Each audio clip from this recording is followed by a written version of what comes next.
Hey guys, my name is Batimio, and today I decided to go back to a game I haven't played in forever, and that is Team Fortress 2. This game came out in 2007, but even still, I went back and it blew me away. The first thing that just knocked my socks off is that I could not believe how many people are still playing this game. Like, it's been out for 7 years, and for a normal first-person shooter or a normal multiplayer game, the player base is going to drop down to a trickle. Maybe they'll have a couple of servers running, but for whatever reason, with Team Fortress, it could just be because of Valve and the community, but there were 80,000 concurrent people playing at any given time. Like, that was at its peak hours. That's not just how many people play overall, but that's how many people play at any given moment. Like, I don't even think Battlefield 4 has that many people playing at any given time on PC. Maybe if you combined the old gen systems, the new gen, and PC, put them all together, then yeah, there's probably more than that playing at any given moment. But the fact that this is only on PC, that is just incredible to me.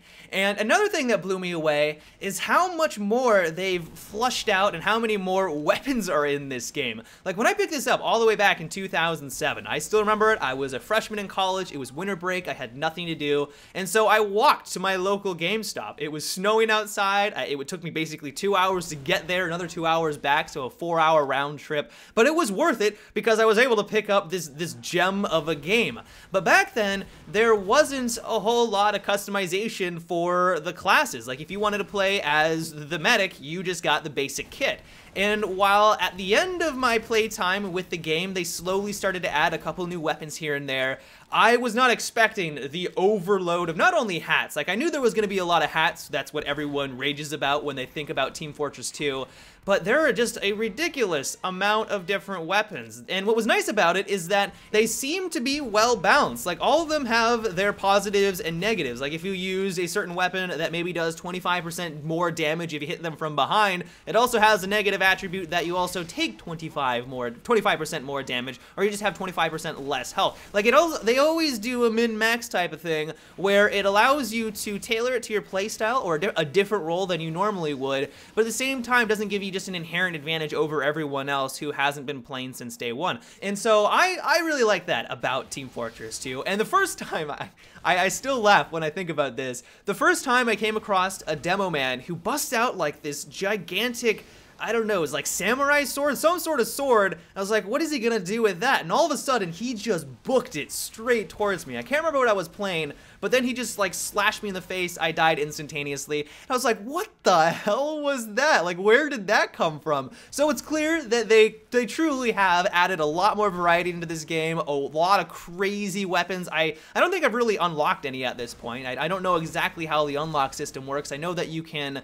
craft a couple of them, but it's pretty cool to see that there is a wide variety of different weapons. But probably the best part about Team Fortress 2 really comes down to the teamwork aspect of it and the whole class dynamic. Like, this is a game that truly tries to have a different class system. Like, if you're gonna play as one different class over the other, you're gonna have a different experience and it has a different type of playstyle. And if you go against a team that's only running scouts, it's gonna be hilarious because they're gonna be bouncing around all over the place. But if you're in a team-oriented game mode where you actually have to capture objectives, they're gonna have a pretty hard time winning against, you know, a medic or a heavy combo. Like, it's just not gonna happen.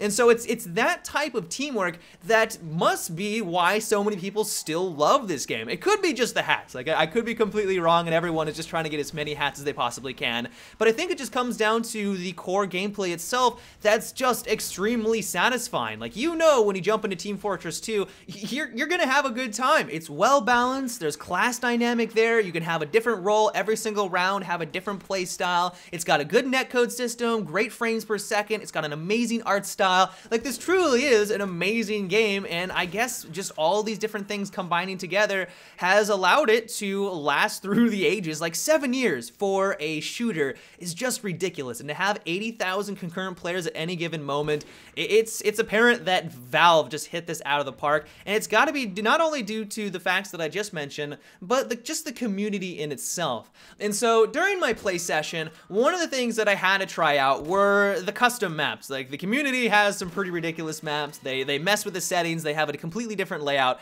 And one of them that I searched out, because it was one of my favorite back in the day, was the Mario Racetrack. This used to be my favorite map of all time, and it was because it was amazing for the sniper. Like, the sniper was my go-to class. I love getting headshots. It was just stupid satisfying. And I still remember, to this day, I went on a 54 kill streak with the sniper on this thing. It took me like an hour to do it. Like, it took forever. I think by the end of it, the enemy was just like, all right already, you killed us over and over and over again. But I still remember to this day because it was just so ridiculous. Like, 54 kills in Team Fortress 2 normally doesn't happen, and it pretty much only happened because I was playing on this map. But it really was one of my favorite and most memorable gaming moments. But overall, I am so glad that I went back and played this game. It's different from what I remember because it has all these different weapons, it has all these different hats, people look just ridiculous, but the core gameplay itself is still the same. Like, if you haven't played for a couple of years, yes, it's going to be a little different, yes, you're going to come across people that have some weapons that you're not accustomed to, but it still feels like Team Fortress 2. Like, I don't know how they've done it, but they've made it so that all of the stock weapons still work and feel amazing. It still feels like that core gameplay experience, but at the same time, it just has a little bit more flair. It's got a little bit more diversity, and so I am so glad that I went back and played this game. But yeah, guys, that is about it for today's video. I know that Team Fortress 2 is not a new release by any means, but I thought it'd be fun to go back and explore this awesome game once again, so I hope you guys enjoyed. But until tomorrow, have a good one, and take it easy.